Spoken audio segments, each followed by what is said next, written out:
पुढच्या बातमीकडे वळूया। मुख्यमंत्री देवेंद्र फडणवीस यांनी अभिनेते किशोर कदम यांच्या तक्रारीची दखल घेतलेली आणि सहकार सचिव प्रवीण दराडे आणि एसआरएचे सीईओ महेंद्र कल्याणकर यांनी लक्ष घालण्यास मुख्यमंत्री देवेंद्र फडणवीस यांनी सूचित केलेले आहे। मुख्यमंत्र्यांनी किशोर कदम यांची फेसबुक पोस्ट जी आहे ती रिपोस्ट करत सूचना दिलेल्या आहेत आणि इमारतीच्या पुनर्विकास बिल्डर आणि पीएमसीच्या संगनमताने फसवणूक झाल्याचा अभिनेते किशोर कदम यांनी आरोप केलेला होता। अंधेरी चकला या ठिकाणी ते राहत असून राहणं धोक्यात आलेलं असून त्यांनी मुख्यमंत्री देवेंद्र फडणवीस यांच्याकडे मदतीची मागणी केलेली होती।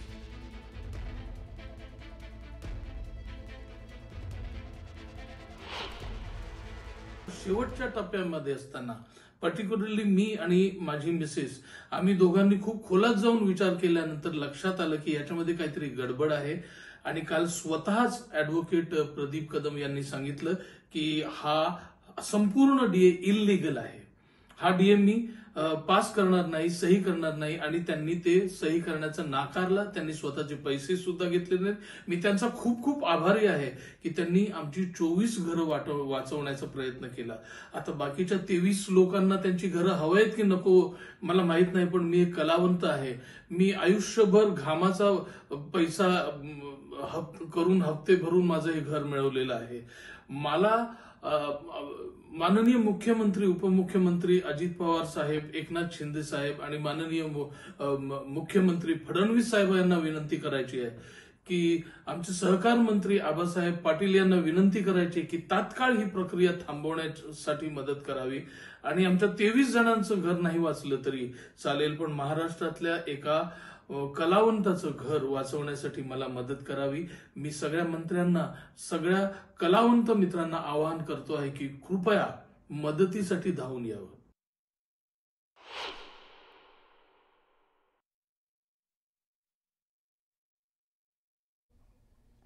अभिनेते किशोर कदम यांनी तक्रार केलेली आपण बघितलं घर वाचवण्यासाठी सौमित्र यांनी सीएम यांना विनंती केलेली आहे, मुख्यमंत्री फडणवीसांना विनंती केलेली आहे। किशोर कदम आपल्यासोबत थेट जोडले गेले, त्यांच्याशी बोलूया। किशोरजी, काय नेमकी तुमची मागणी आहे, कसं सांगाल?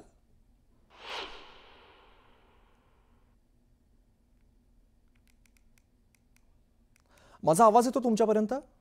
हा येतोय, माझा येतोय? हो येतोय। काय नेमकी तुमची मागणी आहे, सविस्तर कसं सांगाल? ओके, बोला किशोरजी। नमस्कार।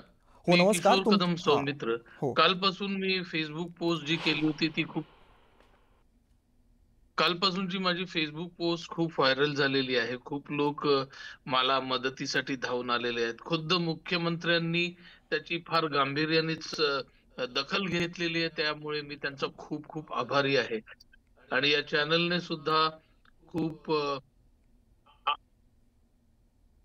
आवर्जून आवर्जून माझी बातमी चालवली, त्याबद्दल मी या चॅनलचाही खूप आभारी आहे। माझं म्हणणं असं आहे की या प्रकारचा घोळ जेव्हा होतो याच्यामध्ये सगळ्यात प्रमुख भूमिका पीएमसीची असते। पीएमसी मध्ये असं अपेक्षित असतं की पीएमसीने सोसायटीच्या लोकांसाठी काम करणं, त्यांच्या बाजूने त्यांच्या हिताचं काम करणं, पण आमच्या सोसायटीमध्ये तसं झालेलं दिसत नाही। कारण त्यांनी जेही क्लॉज केलेले आहेत, जोही डीए बनवलेला आहे त्यातला अर्धा अधिक बिल्डरच्या संगनमताने बनवलेला आहे असा संशय घ्यायला खूप जागा आहे। त्याच्यामध्ये अनेक क्लॉजेस असे टाकलेले आहेत की एखाद्या सभासदाने काही ऑब्जेक्शन घेतलं तर त्याला पर डे 50,000 रुपये असा दंड आकारण्यात येईल।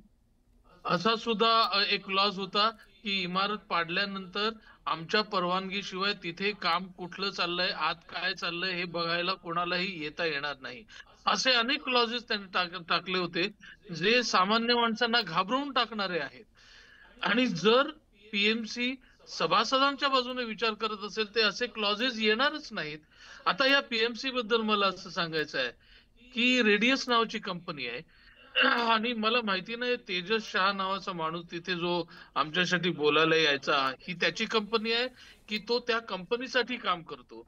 कारण मला असं ऐकू आलंय, मला असं कळलंय की 2016-17 मध्ये तेजस शहा यांना अटक झालेली होती। त्यांनी बीएमसीचे खोटे शिक्के तयार करून घेतले होते असं ऐकिवात आलेलं आहे। त्यांनी एव्हिएशनच्या इमारतीच्या हाईट मध्ये बरेच घोटाळे केले, त्याच्यामध्ये त्यांना अटक झाली होती असं ऐकू आलेलं आहे.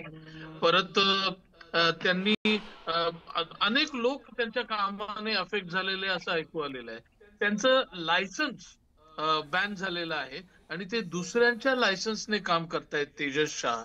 आणि ते जेव्हाही आमच्या सोसायटीमध्ये आले, मला असं वाटतं की जेव्हाही प्रश्न विचारले गेले, ते काय बोलत होते हे कुठल्याही सभासदाला कळत होतं असं मला वाटत नाही. मला तरी कळत नव्हतं. काय होतं की पीएमसी ही कंपनी वर्षानुवर्ष चालल्यानंतर सामान्य माणसांच्या चेहऱ्यावर फक्त आकडे मारायचे, माप मारायची, पीएम म्हणजे रिडेव्हलपमेंट मधले मोठमोठे फ्रेजेस मारायचे, काही कायदे मारायचे. असं केलं की सामान्य माणसांना वाटतं की ह्या पीएमसीच्या ह्या माणसाला खूप काही कळतं आणि हा फार मोठा आहे. परंतु तेजस शहा जे काही बोलत होता ते अतिशय गोल गोल गोल गोल गोल गोल पान्हाळीक होतं, जे कोणालाही कळत नव्हतं. आणि शेवटी आमच्या लॉयरच्या सावधानतेमुळे याने एसआरए मध्ये आमचा प्रोजेक्ट आणि झोपडपट्टी विकसनामध्ये आमचा टाकला होता, कायद्यामध्ये टाकला होता, हे आम्हाला लक्षात आलं.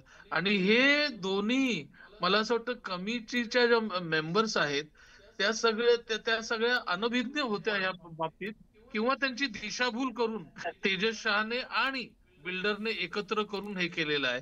मला असं वाटतं की आमच्या ज्या कमिटी मेंबर्स आहेत ते आपला स्वतःचा खूप वेळ करून कमिटीसाठी काम करतात. त्यांना काही वेगळा पगार वगैरे मिळत नाही. आणि त्या साध्या बायका आहेत, घरातल्या बायका आहेत, हाऊस वाईफ्स आहेत.